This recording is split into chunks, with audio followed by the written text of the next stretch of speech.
Councilman Everson will lead us in the Pledge of Allegiance. Please stand.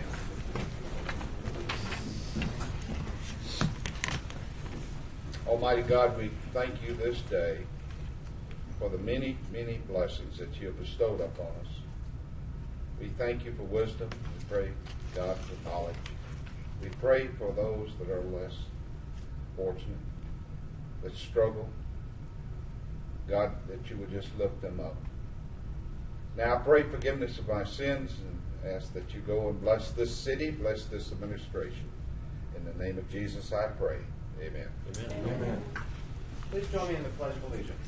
I pledge allegiance to the flag of the United States of America and to the republic for which it stands, one nation, under God, indivisible, with liberty and justice for all. Madam Clerk, before you call the roll, let me make a little public service announcement. I'm going to ask everyone up here on the desk to please speak into the mic if you can. We received a lot of comments about that they can't hear us in the back, and so we'll have to speak with a loud voice if you can. Kick it up a notch. And also, when you come to the speaker stand there to speak, should be a piece of tape back there. If you'll stand out there, and it should get you the right distance from our mic. So if everybody will help us and cooperate, that would be very much appreciated. Madam Clerk, will you please call the roll? Councilman Bradford, Councilman Everson, Here. Councilman Jenkins, Councilman Corbin, Present. Councilman Flory, Present. Councilwoman Lynch, and Councilman Bowman. Good. Tomorrow, with great excitement, I will entertain a motion to approve the minutes of the previous meeting. At this time, does any council member like to be recognized? I think it would be that you were speaking about speaking clearly to the mic. Well, maybe we won't get all those emails. I appreciate your willingness and your cooperation, Councilman Bowman. Okay, seeing none, Mayor Tyler, do you have? Yes, sir. I have two announcements today. We are going to have a press conference, two press conferences tomorrow.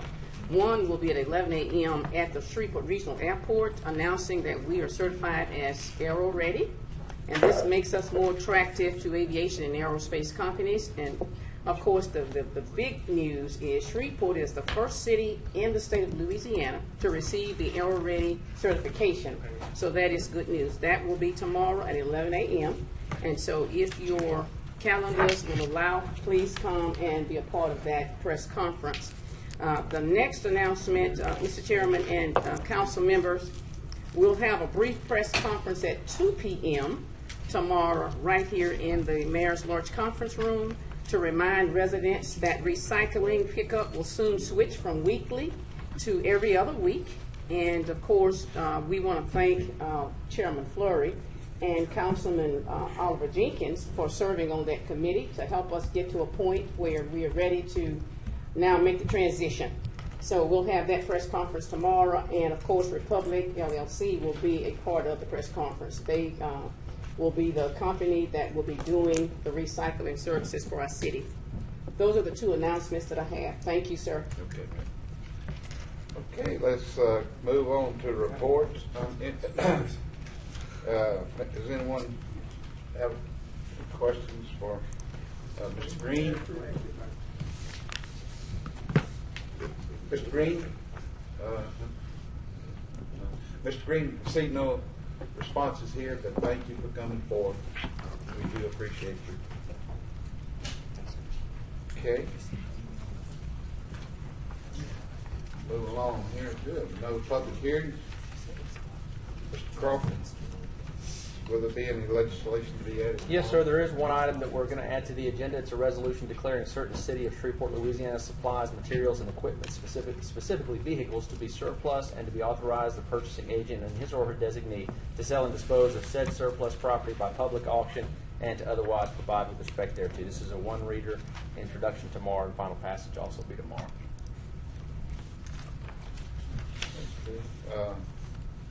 I have any questions on that? Anything good on that we're disposing of? That's some choice vehicles. That's, Can fix you up with a nice Crown Vic. I'll be Hey, glad. it's Crown Vic, sweet. Just want to know what. Keep your insurance and everything on them. Okay, any other questions? We have one to speak. Liz Swain, would you like to come forward and speak on 84, please? Good afternoon. Good afternoon. I'm looking for You my see line. See the tape? I do.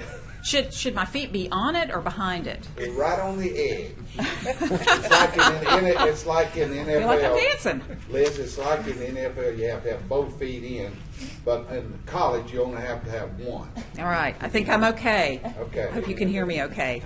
Good afternoon, everyone. I'm Liz Swain with the Downtown Development Authority, 416 Cotton Street, Shreveport 71101. Thank you very much for this opportunity, Mayor, Brian, and council members. Thank you so much. You have before you tomorrow Ordinance 84 on the Sportran Terminal, the approval of putting it up for public bid. And so we are very excited about seeing what the future of that facility will hold. That terminal on Crockett Street, very iconic. It's lovely architecturally. It takes up a lot of space, and it has the potential of being a wonderful amenity for downtown, or being something that we might not want as much downtown. You know, it was built specifically, it has a purpose. It was purpose-built as a terminal. And so that is obviously the best use for it. I do not imagine, however, that we're going to find someone else who's going to want to run a bus terminal out of it. And so that brings up the question of what will this sell for? The city of Shreveport will be putting it up for public bid, as I understand, for the appraised value, which is a little over $1 million. And when you do the math, paying the note on $1 million is relatively hefty, in addition to all of the work that is going to be needed to keep the lights on, all the payments that will be needed to keep the insurance, things of that nature. So what would be the best use for that facility to whoever is going to purchase it? There are a lot of ideas out there for what would be a wonderful amenity for downtown, but unfortunately, a lot of those ideas do not return the investment that would likely be needed to pay the $1 million note and to keep the lights on.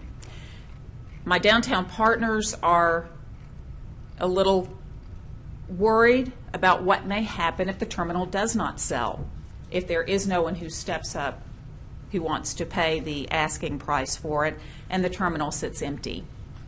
Obviously, Sportran is just like every other city department, not a lot of money to invest in things to keep the lights on, keep the security up, make sure that it doesn't become blighted, vandalized, people break into it. So I guess what I'm saying is that we just need your continued diligence to make sure that this facility remains as attractive as it is now. I know that if someone comes to the city and wants to purchase it, that the city is going to have a limited ability to tell them what they can do with it. Certainly under the UDC, you will have some ability to say what can and cannot go there. But let's just perhaps ask, what are your intentions if someone comes and wants to buy this facility, and what would work best in the city? What would impact the buildings around it in a positive way? We stand ready to assist you in any way that we can on this. We definitely want this terminal to be something that's going to be exciting, create vibrancy, create foot traffic. Again, there are a lot of ideas for things that could go there, but the question is, will they pay the note? That I cannot answer for you. So we'll just have to continue to watch it, continue to see, and continue to keep it safe and secured so that the buildings around it are not impacted negatively if it sits there vacant for a period of time. May I respond? Yes. And thank you so much, Ms. Swain. We too have been really concerned Surely. because we want to make sure that whatever goes there is going to be something that's going to actually enhance what we're trying to do downtown, and certainly we need your help because you are with Downtown Development Authority. If you know of someone, if you are out there seeking to help us, we're trying to find somebody that will actually do what we want to have done with the building based on ideas that the citizens have said they want it, and I know that you had done an article and you've been in conversation with people. One of the things that we sent to the council members is the fact that 80% of whatever investment in that building belongs to FTA. And so whatever happens, when we sell it, we have to make sure that we invest 80% of the funding back into something for transportation, because that's just, those are federal guidelines. And if there is some other ideas that you have that you could help us with, but selling it and then taking 80% of the money, we need more buses. You know, we have an aging fleet of buses, and we have to do all the public transportation. I know that the plan right now is to make sure that we can buy some additional buses, but also try to find a tenant that's going to be able to complement what's downtown. So if you know of anybody, you can help us in that respect. I do. So we're going to be looking for somebody who can do something with it that's not going to be counterproductive to what we want downtown. Thank you, Mayor. I appreciate that very much, and I have heard from several people who are interested. Again, the things that they are interested in doing perhaps won't pay the note. We'll just have to wait and see on that. But I appreciate your comments, and we will assist you in any way that we can. Okay. Any questions of any of the council members? I had just put in a speaking request to say that certainly this is a very, iconic, there's no better way to put it, property in our downtown, and obviously it is something that can play a pivotal improvement or challenge. Yes. So we are likewise very sensitive to it. I do think it's maybe beneficial for the public discussion for us to be reminded of the required disposition methods. And then the mayor alluded to that. There are a few options that we were given by the FTA on how we can, how we can dispose of it or how we can sell it. And they're not as, they don't provide as much control as like a regular market transaction would, obviously, because of the use of public funds and federal funds. And so, one of the options is, was I believe, and I'm looking around if somebody wants to correct me if I'm wrong, I'm going off memory here, but I believe one of the options is that the city would have to reimburse FTA for the investment that they had in the land. Absolutely. Including depreciation costs. Including depreciation costs. That's right. Which adds up. Significant. To a very significant amount. Another option is to do what we're doing here, which is to sell the property at public auction and invest 80% of the funds recouped into a transportation project of some sort. Which, in looking at that, I believe it was 3 options. The third one is escaping mine. We can call Maybe it the third was to continue Washington using Road. it as a transportation-related use. And De Niro's here. Maybe he can remind me if that was the third or if there was another one I'm forgetting. But really, this one that we've chosen is the one that makes the most financial sense for the citizens to make sure that money continues to benefit. But of course, we're not just looking at that money. We're also looking at the impact of what happens on that property. Absolutely.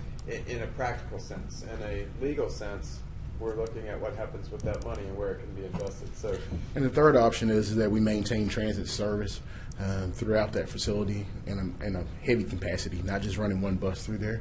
And at this point in time, with the facilities that we have constructed, there will be no need to run bus service through that facility. Great. It would be very expensive to run service. So the best option is to dispose of the building versus the city paying to purchase the facility from FTA, our federal partners. So the best option we ran across was actually to sell the facility and invest back into transit with the dollars we received from the sale. Absolutely. And 80%. And that being said, will it follow the same public auction procedures that any other, like our school board or anybody else might?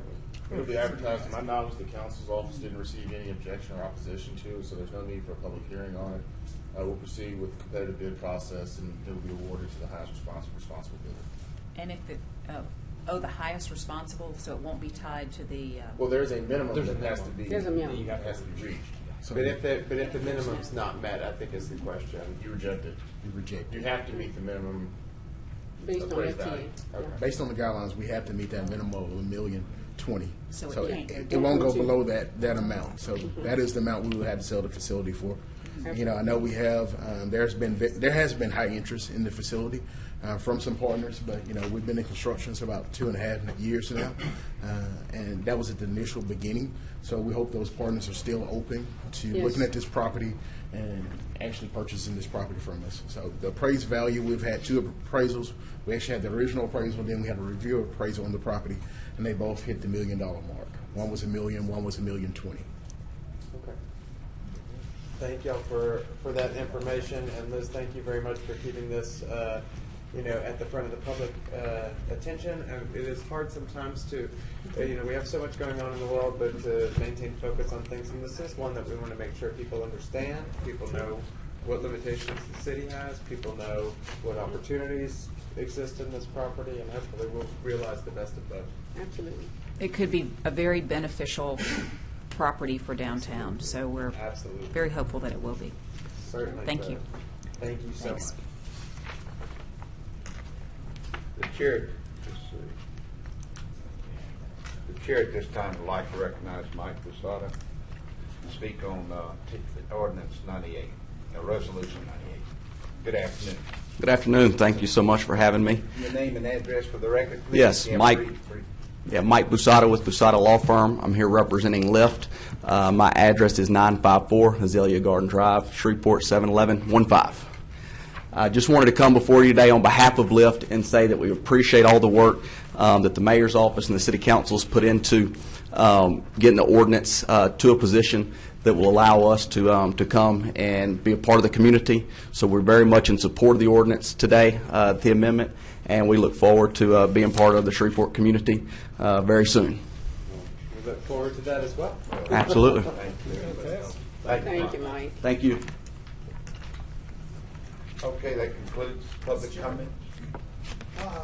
Ordinance number 88 authorizes the lease of certain property to Echo Site LLC for a flagpole cell tower. Mr. John Getz is here to answer questions, and he has a presentation tomorrow. But in case there were any questions today, he's here to answer those questions. Anyone have a question concerning the cell tower flagpole? Other than exactly what it would look like, or approximation of what it would look like. Let me ask, why are we doing presentation tomorrow and not today? I can assure you we got time. I don't know if he's prepared. Actually, Councilman, I wasn't aware that presentations were allowed today. Normally during the work sessions, we just sit back and monitor the notes and so forth, and then adjust the presentation to answer whatever questions arise. This particular one was based on the lease agreement with the city. And we have a photo of the tower, of what it's going to look like.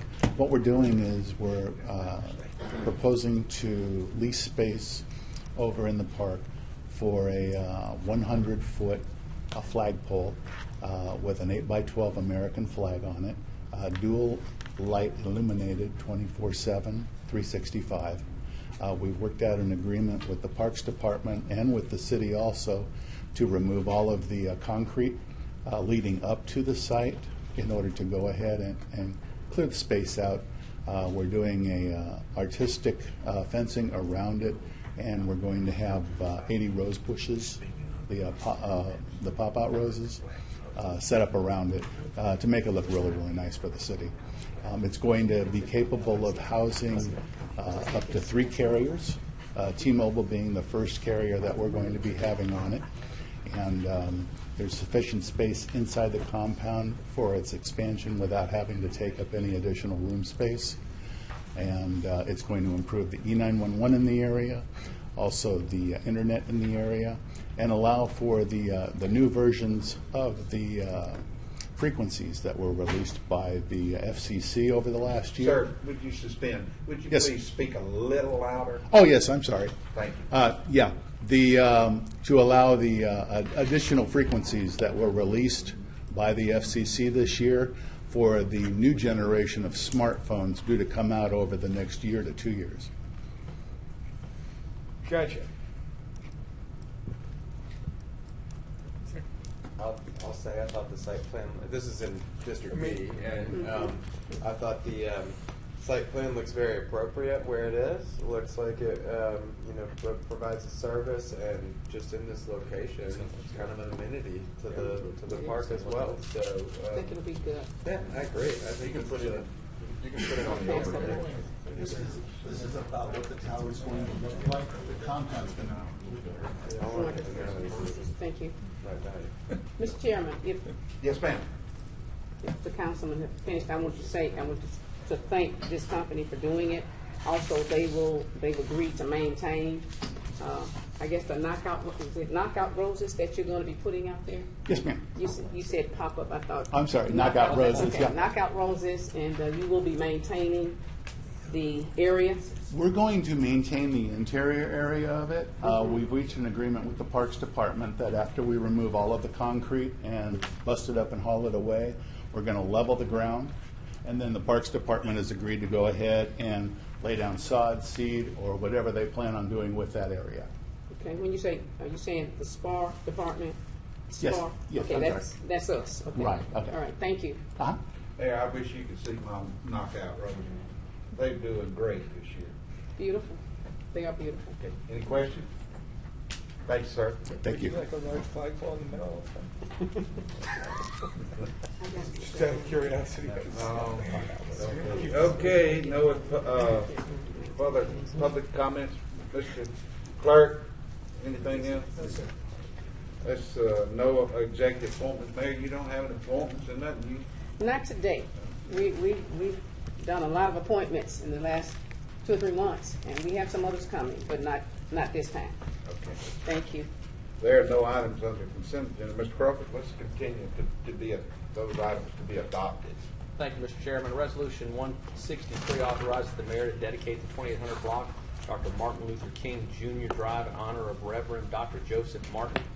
Resolution 167 urging President Trump and Congress to continue the federal historic tax credit program. And Resolution 168 recognizes the 50th anniversary of Southern University Shreveport. I was just going to mention Resolution 167 is in response to there's a group of Louisiana citizens advocating for the continuation of the historic tax credit program. It has been a federal program that's benefited Louisiana very much, and Shreveport very much so as well. We're just kind of starting to get a fever pitch of people who are getting comfortable of using it, seeing the full benefit of it in our community. And so it's just a resolution asking that they continue that program and letting them know how beneficial it's been. Will we be sending that in writing to our congressional delegation? Yes, what it'll be attached to a package that they're sending out of similar resolutions that they're getting from communities across the state and other organizations, not just municipal government. Is there a reason why it doesn't say urging the President of the United States and not President Trump? Nope. I think our illustrious council clerk worded that title and looked fine to me. So, I mean, I don't know, it seems a little bit of a political nature rather than a policy. I'm open to an adjustment of it. It certainly wasn't intended as that. So that is not a problem. All right. Mr. Chairman, let me just mention, if I please. Yes. 163 and 168, some observations that I would like to propose in recognizing and dedicating the 2800 block of Martin Luther King Jr. Drive to Dr. Joseph Martin. Maybe a lot of you may not know, have known Dr. Joseph Martin. He was a very strong pastor and leader within the city, especially within the Martin Luther King community. And there was a request from some of the members that wanted to see his name for that block recognized in his honor. And in this past weekend, actually started last Tuesday, Southern University of Shreveport celebrated their 50th birthday. It was in 1967 that Southern University was open, and it was a very festive 5 days. Some of the original students was there and was recognized, as well as some of the original faculty members. It was very well attended, and I just wanted to acknowledge to them. I'm asked Dr. Ellis to come down and we would, as City Council, recognize and acknowledge Southern University, institution of higher learning in this area. And like I said to them, to really understand and appreciate Southern University at Shreveport, you would have to have been around in the 60s when access to a quality college education was not readily available for some of the students within this area, and as well as not having access to some of the other universities that was in this region. So university afforded so many students an opportunity to enter into a 2-year college that went on to get a 4-year degree as well as additional degrees, and a lot of them was there, and it was very good, and I wanted to just make that appreciation known to the current chancellor. So I appreciate your support of this endeavor as well. Thank you, sir. Okay, regular agenda, Mr. Crawford, please. I'm sorry, Mayor. May I make a comment? I wanted to also acknowledge Southern University's 50th. I found out 2 hours before they were going to do a press conference, and we already had something else planned, but I did speak with Dr. Ellis, our chancellor there. And in fact, he wasn't there the day they did the press conference, I think. But we really have a lot of feelings about what Southern is doing, and we continue to partner with them. So you'll be hearing more about some things that we're doing in partnership with them to make sure that that university is continuing to bring legacy kind of initiatives and things to our community. But for some reason, they didn't let me know until 9 o'clock that morning, and I already had a 10 o'clock press conference, so I couldn't make it. And they did apologize, but Mayor, don't feel bad. The chairman of council didn't even give an invite. You're not alone. Well, then I don't feel bad. No. But it was not done intentionally. I think it was just miscommunication. I think it's just a certain group of the council. Yes. That gets those. Oh no, I don't. I wouldn't say that. Well, I did. I did. I would say that I just feel like they, that the communication didn't get where it needed to have gotten. But I did want to acknowledge that they did have theirs last week, and then just to say that we fully support Southern. We've done a lot of things with them. Are going to be doing some other things with them that you all will be hearing about. Thank you, sir. Okay. Okay, Mr. Crowe. Yes, sir, Mr. Chairman. Resolutions on second reading and final passage, all which will require only one reading. Resolution 156 authorizes the mayor and Shreveport Police Chief to execute a cooperative endeavor agreement between the City of Shreveport Police Department and the Louisiana Office of Alcohol and Tobacco Control for the purposes of allowing a Louisiana ATC agent and ATC analyst to utilize office space inside the Shreveport Police Department. Resolution 157 accepts the 2016 to 2018 Transportation Alternatives Program grant for transit amenities for downtown circulator route.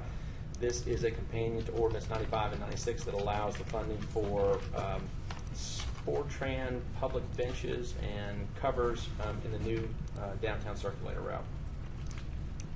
Resolution 158 authorized the acceptance of a donation from Wells Fargo Premier Asset Services.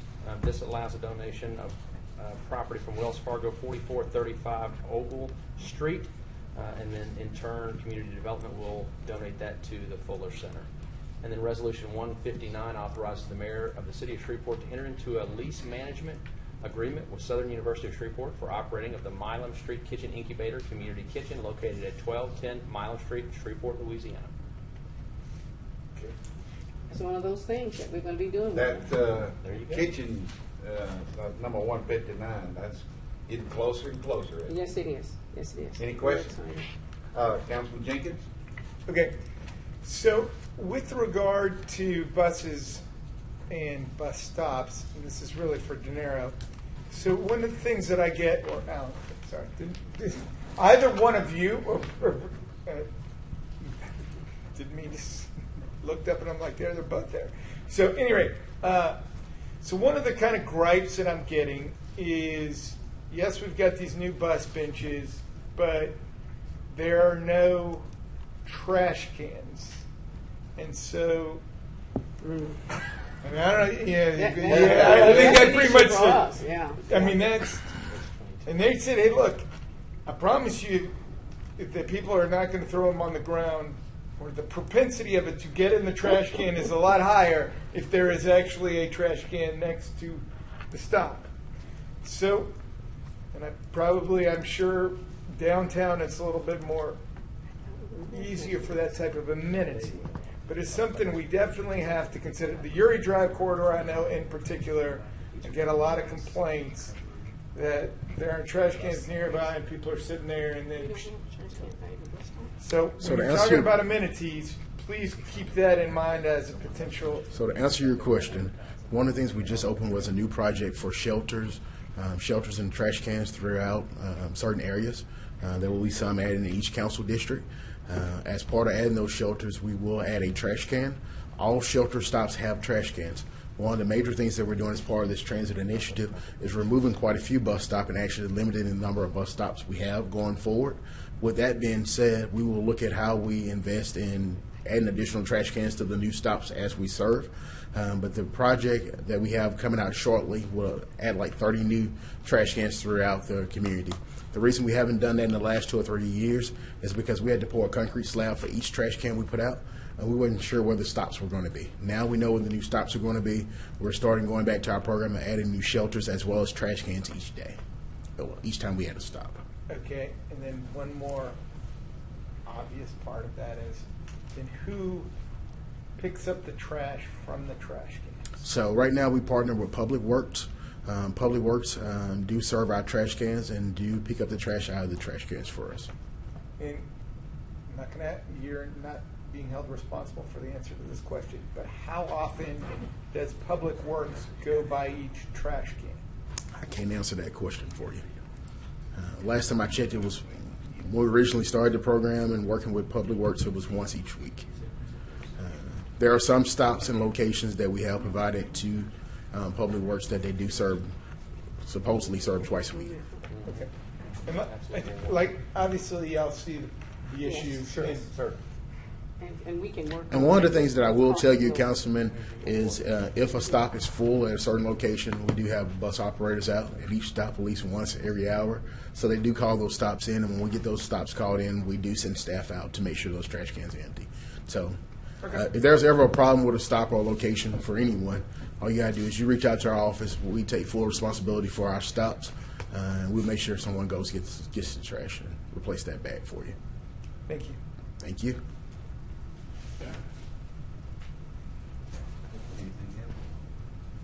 Not on that one. Okay. Nada. Mr. Crawford? Yes, sir, Mr. Chairman. Introduction of resolutions not to be adopted prior to October the 10th, 2017. Resolution 164 authorizes the mayor to execute an acceptance of an act of donation between the City of Shreveport and Home Federal Bank, herein called owner, and acting herein through A. Cantu Jr., Senior Vice President for the private sewer improvements of Home Federal Bank on Piermont Road and related facilities. Resolution 165 authorizes the mayor to execute an acceptance of donation between the City of Shreveport and Rosenblatt Construction, herein called owner, and acting herein through Carl Rosenblatt for the Fern Avenue Sewer Main Extension and related facilities. And then Resolution 166 authorizes the mayor to execute an acceptance of act of donation between the City of Shreveport and Shreveport Development Corporation, hereafter called owner, and acting herein through Donnie Juneau, President for the private sanitary sewer and water main extensions and related facilities to serve Orleans Court in 12 Oaks. Okay. Any discussion? I have one. Councilman G. Okay, so I don't know, maybe we just don't ever do this, and I guess most of the time when we have these water and sewer donations, we have them as part of a PUD or some bigger master plan. But for the one like the Home Federal and the Rosenblatt construction project, which I'm pretty sure I know, is it just the one house? on Fern? For Or are there Rosenblatt, multiple there's houses? one house there now. There will be two houses. It was The a very adjacent- it was a very small extension of the end of the sewer line, just to reach those two houses. Because we already have a few, I'll call them drainage / issues right there on that corner where it butts. So do we have a picture of that? I can get you one. Okay, and then on the Home Federal, I see that piece of property is up for sale, but they must have done this before, or they agreed to That's correct. The sewer was running diagonally through this lot, and they relocated the sewer around the lot for development. I got you. I'd be also, if you had just a simple screenshot or whatever you got I on can your get it. computer. it'd be Yes, sir. perfect. Thank you. Okay, thank you. Okay, any other questions?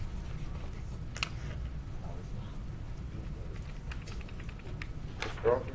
Yes, sir. Introduction of ordinances not to be adopted prior to October the 10th, 2017. Ordinance 100 amends sections in Chapter 10, Alcoholic Beverages of the City of Shreveport, Louisiana, Code of Ordinances relative to Sunday sales and hours of operation for alcohol.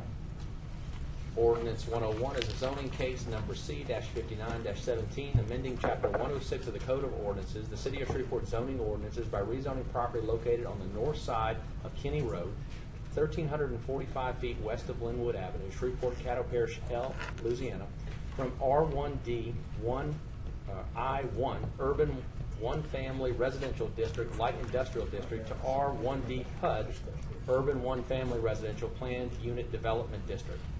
And then Ordinance 102 is also a zoning case C-76-17, amending the official zoning map of the City of Shreveport Unified Development Code by rezoning property located on Astor Place between Briarcrest Street and, boy, these are tough, Monconis Trail, Shreveport, Caddo Parish, Louisiana, from C3 R17 General Commercial Single Family Residential District to R17 PUD Single Family Residential Plan Unit Development District.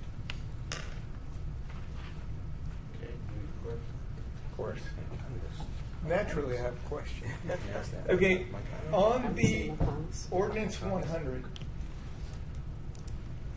all for it. I just have a little trouble with why we think we need to open, instead of opening at 6, 7 in the morning, we now need to open these establishments at 6 in the morning. Is there some demand for that extra? I think that was one of the requests made by Councilman Everson when he had discussions with some of the business owners. Ms. Strand worked on it, and I was hoping Councilman Everson would be here to answer some of those questions. But I think it was just a policy consideration that they made. And I think Corporal Cisco and Lieutenant Winter here from ABO as well. But it was just the request of the business owners.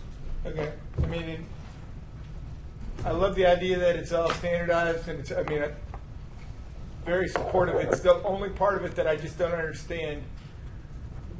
Is there a big amount of sales that go on between 6 a.m. and 7 a.m.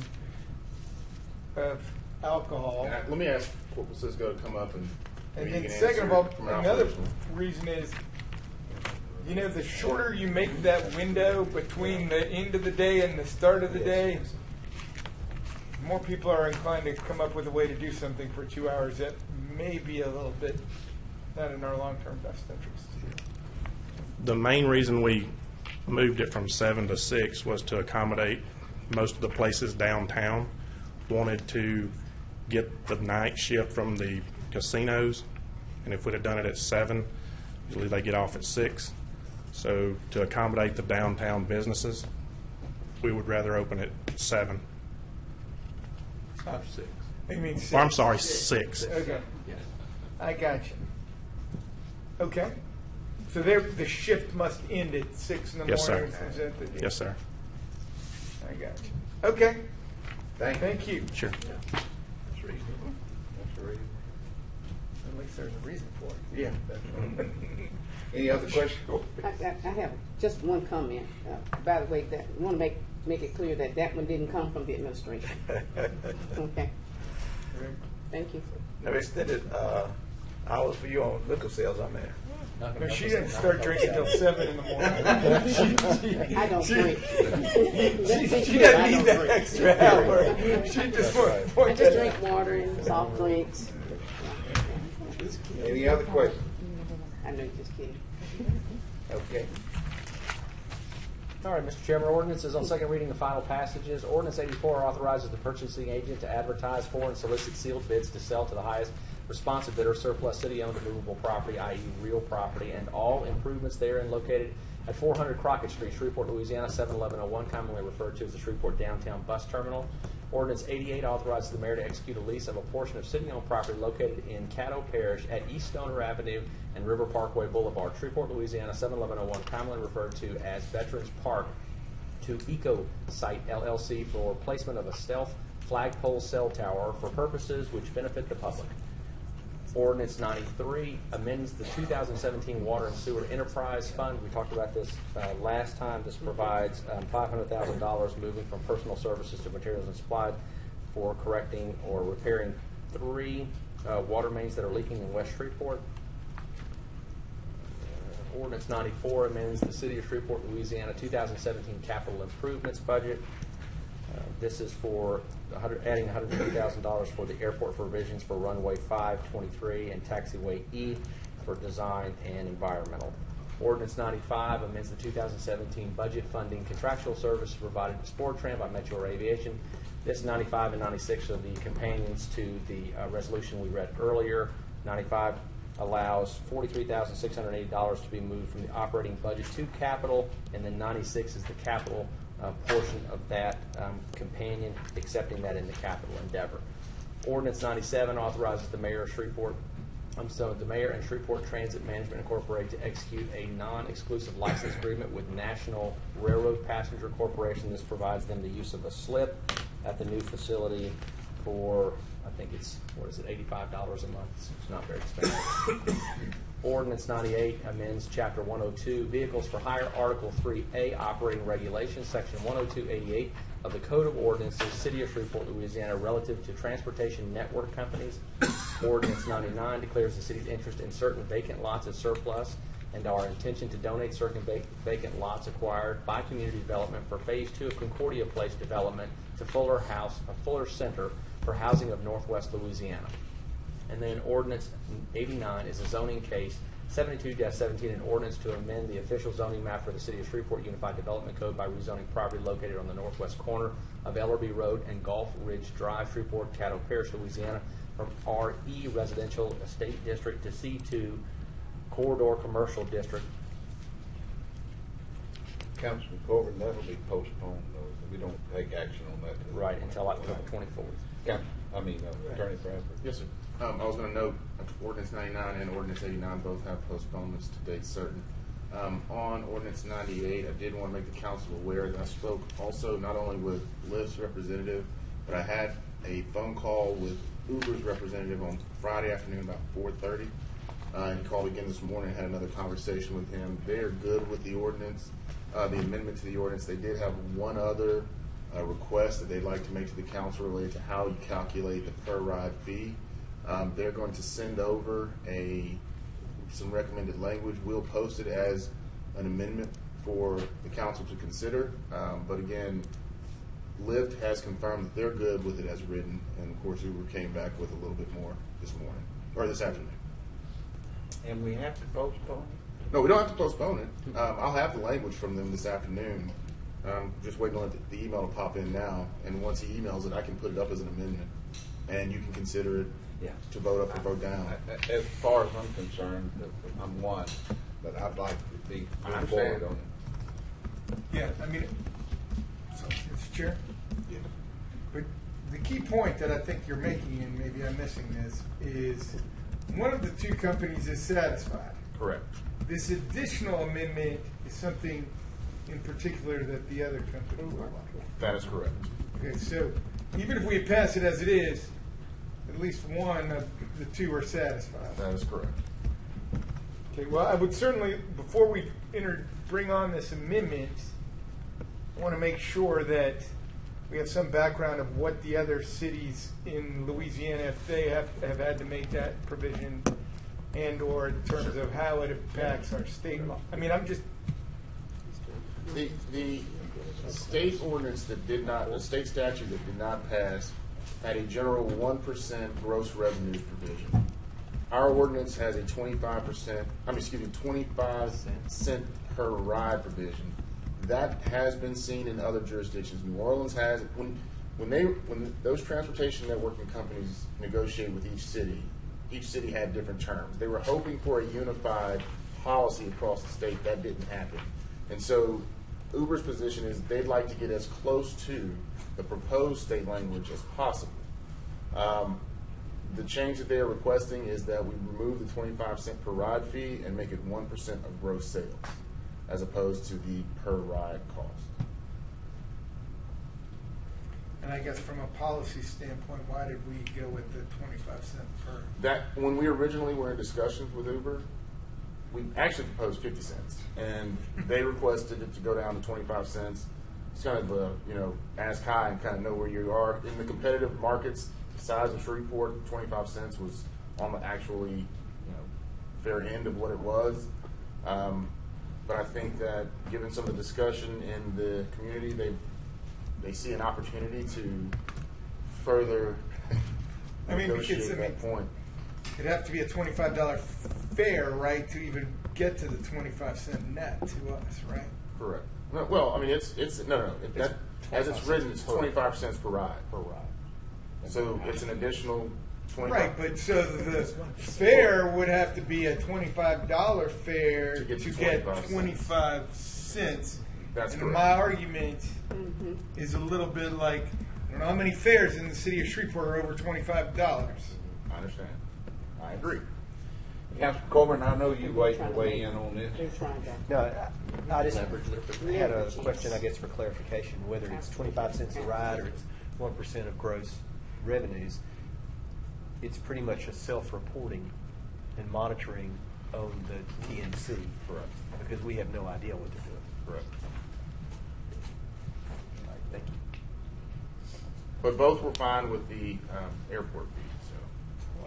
Mike, I'm a little surprised by that statement because there's got to be some provision. Well, you're monitoring. I'm assuming if you have a dispute on whether somebody's paid the appropriate amount of tax or revenue. Well, and that's why the per ride fare fee was used by a lot. It's easier to monitor by the cities. Gotcha.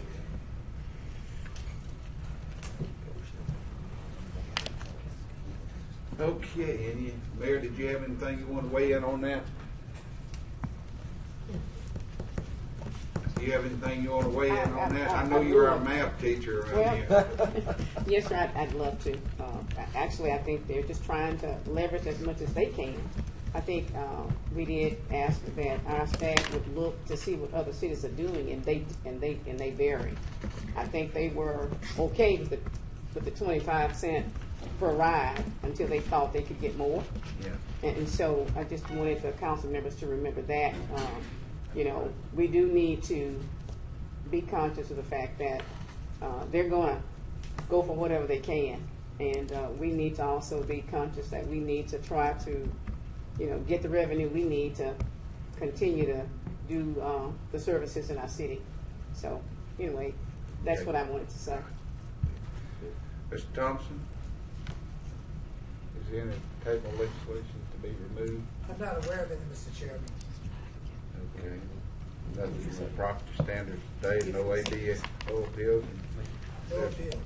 No appeals, Mr. Thompson. Okay. That brings us down. Are there any reports at this time of the meeting? Sure. Mr. Thompson, clerk report. I want to be consistent, no report. Is there anything else to discuss before the council at this time? Mr. Chairman. Yes. I have a couple of inquiries if you. Sure. Let me start with this one. Mayor and maybe police chief can help us. There was an article in yesterday's paper. It was very compelling in regards to what may be at stake with the city in regards to police patrolling. And the title of the article was "Police Cops Patrolling Your Area May Have Worked 16 Hours Today." Then it went on to say that there's, there was some interviews made regarding what consequences or what type of issues may arise from this chronic overtime working by police officers. Fatigue, their alertness, compromise, those kind of things. Is that accurate? Was that an accurate article, or can somebody answer some questions regarding? Let me call up Chief Gooden to talk about that one. I didn't read the article, so I'm not familiar with it. We're being asked to do extra patrolling, and now that we're doing it, we've got another issue. We're hiring as many people as we possibly can to bring in more. I think this year, if we complete this next class, we would have hired more police officers this year than we've hired in probably 10 years. Am I correct about that? Yes, ma'am. This class that's actually going through now is one of the largest classes that we've started with in many years. So we're doing all that we can. And I congratulate you and appreciate the effort to secure enough officers to cover the city.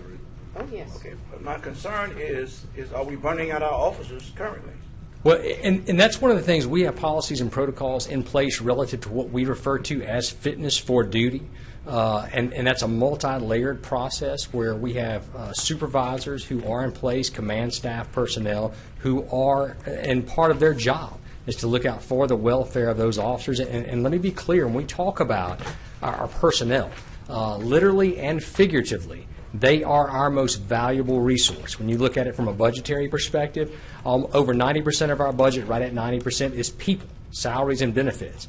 In addition to that, we know that we don't operate without people, and the health and welfare of our employees is always our primary concern. So there are policies and protocols in place to make sure that the men and women who are so courageously wearing this badge and going out every day protecting and serving the citizens of Shreveport are fit to do so. Again, I appreciate that, and I think you're correct. But what I'm asking now, Chief, is that for the most part, any reasonable person could work 8 hours, maybe 10 or 12, and be comfortable in carrying out their responsibilities without compromising their performance or compromising the quality of work that they perform. But if we're doing double shift, do you feel that, especially in patrolling, that we'll be getting the same quality of service from our officers as those that are working 8 or 10 hours? It's contextual. Each situation is unique and different, and not every one of those hire-back shifts is a double shift. We have members that come in and work on their days off, work a shift. I know when I was a young patrol officer, I couldn't believe I had that much vacation. I would take a week of vacation and work hire-back shifts every day of that vacation. So each one of those situations is different and unique, and they're not always a situation where we have one member that's working back-to-back shifts. Now, sometimes that does happen, and again, in those individual cases, our first and foremost concern is that member's fitness for duty at that point in time, that they are fit to come and work that additional shift. So not every single hire-back shift is a situation where we have a member who's working 16 hours in a row. And sometimes hire-backs are not inclusive of the full 8 hours. We may have a member that holds over for 3 or 4 hours at shift change. So they're not all 8 hours. There's no cookie-cutter answer, and they're not always those 16-hour blocks. Do the hire-backs? Well, let me go over here first. An article stated that in August that the police department spent $230,000 in overtime pay. Yes, sir. Is that accurate? That is. Now, that's for all divisions. That's across all 4 divisions of the police department. That includes our communications division, which we know is a big overtime and expenditure. And when we look back to our unfunded needs, and in fact, internal audit did an audit, I think, in 2014, recommending that we hire 3 more communications officers. So that also includes our communications division. That includes our jail division as well. So that's throughout the entire police department, not just patrols or hirebacks. So that's inclusive of the entire department. Okay. So, in your estimation, the city is not being put at risk or being challenged with this practice? No, sir. We've had hirebacks literally. I've been here 24 years, and we've had hirebacks during that entire time. And again, we have a process in place where starting with our sergeants. And let me be clear as well, it's not just from a supervisory level. As a member, if I'm concerned about the welfare or the fitness for duty for another member, the policy's clear. It's requisite upon me to make my supervisors aware of that. So there's an internal system of checks and balances there. And again, the health and welfare of our folks, the men and women who work for this police department, your police department, that is our primary concern.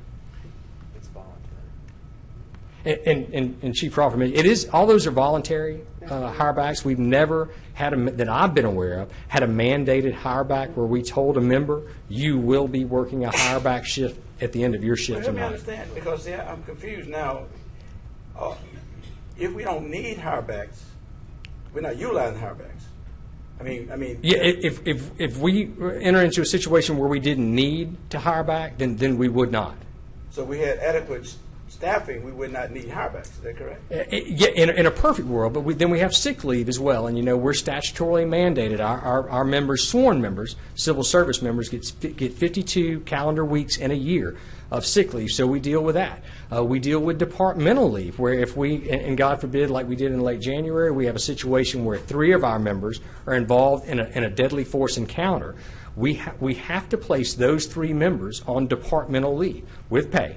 As per our policy, then at that point, that particular area that those officers work for, we're going to have 3 working people who are off on departmental leave. So again, those situations are so unique and varied between sick leave, departmental leave, military leave. Right now, we've got 4 members who are on military leave.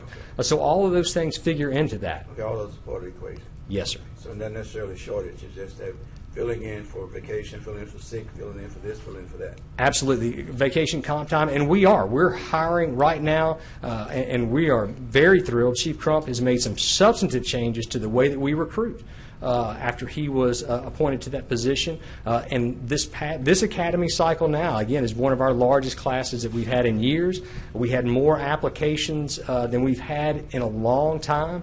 We're just fixing to put an additional, hopefully in February, 40 new recruits into that process as well. As of last Friday, we had 86 applications pending, and we had not even had our open house yet. We've had officers who are going to, I know I've signed off on travel to at least 2 universities this week and the rest of this month. So we're doing some exciting things, but we're working hard to get those vacancies filled, but it's more than just those vacancies. I see. Okay, that makes sense. But let me ask you this while you're here. Give me a status on Operation Long Haul.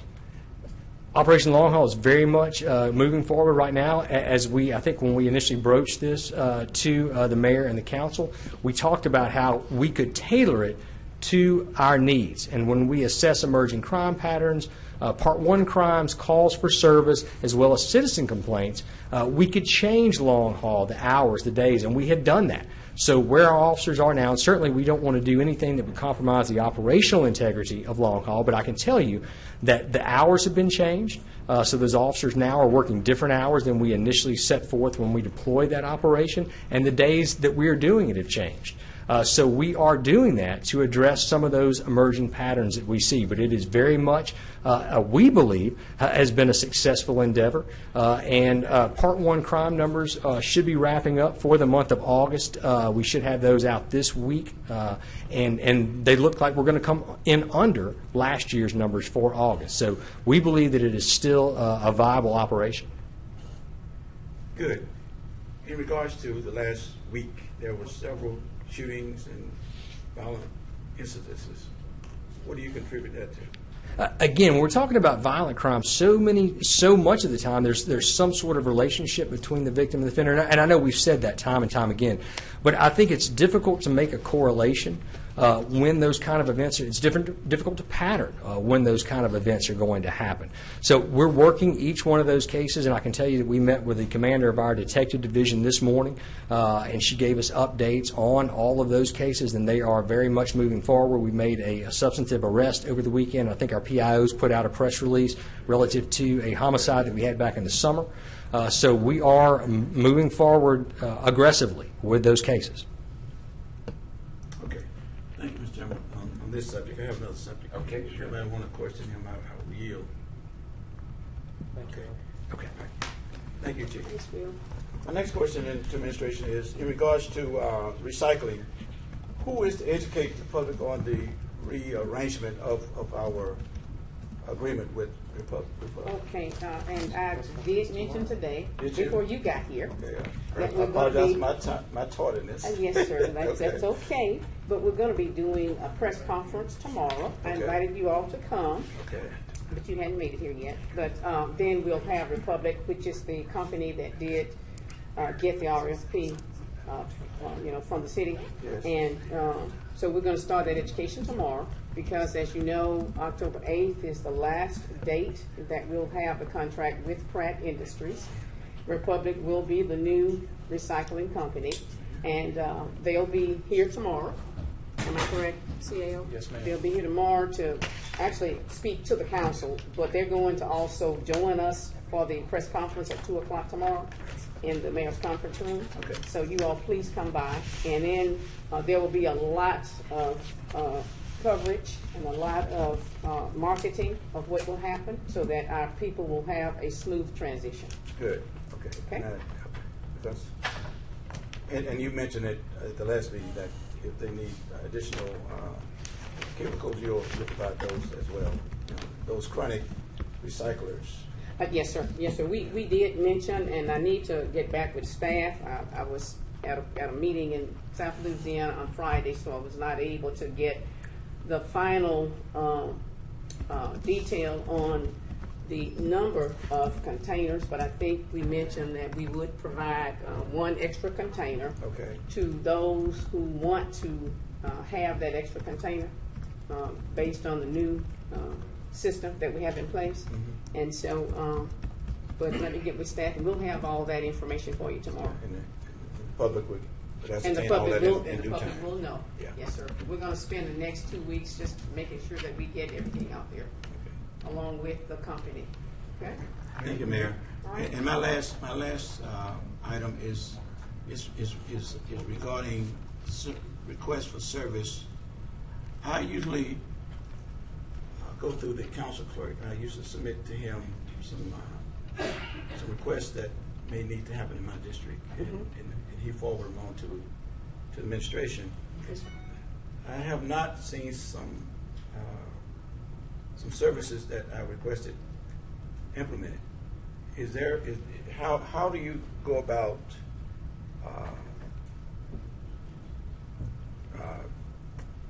passing that on to the proper department for? Yeah, when something, Mr. Councilmember, when something comes in from the council office, it usually comes from Art.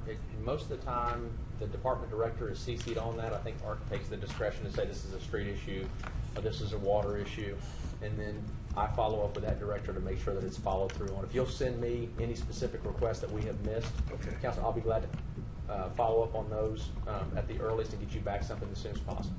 I'll do that. Certainly. Okay. Be glad to. Again, because there are some, and I'll share them with you. When we things don't happen, then our constituents think we're not being responsive. Very clear. Yes, sir. Okay. We'll be glad to follow up on those. Thank you. I'm finished. On the additional recycling trash cans, is there any way we could pick up the recycling trash cans from those who choose not to use them? Yes. I mean, I'm just saying, we got 62,000 out there, and at the highest number, 24,000 are participating. Well, are you going to give them credit? Yeah. I mean, if they want to be part of the service, I'm sure we'll They get provide them billed. trash Are they cans. being billed? Yes, they've been billed. Of course. If you got a water bill, you got It's a their can. Absolutely. But I mean, my point is, Mayor. May I respond? yes, you can. We've not looked at doing that because we're going to really be educating the public more. We would like more people to recycle because the opportunity is there for every single household to recycle. And we're trying to do our part by protecting the environment. So what we've said to the new company is we're gonna really, they need to really work with us to do a campaign on educating people to maybe change their minds if they're not recycling to start recycling. And so the push is always for us to get more people to recycle. We think that is the right thing to do. So we're not going to take up any bins right now because we're hoping that people will recycle using those bins. Increased participation, I love that. Increased participation, yes, sir. Well, one thing you're gonna do is probably stimulate the economy, because if you do that, you probably, some of us is gonna have to quit putting leaves and Absolutely. Absolutely. Anything else? Mr. Chairman, did I mention I had a new grandbaby? You sure did not. Okay, well, anyway, I do. I just want to sit on the record. All right. Congratulations. Congratulations. Thank you very much. No other business for the council. We're adjourned.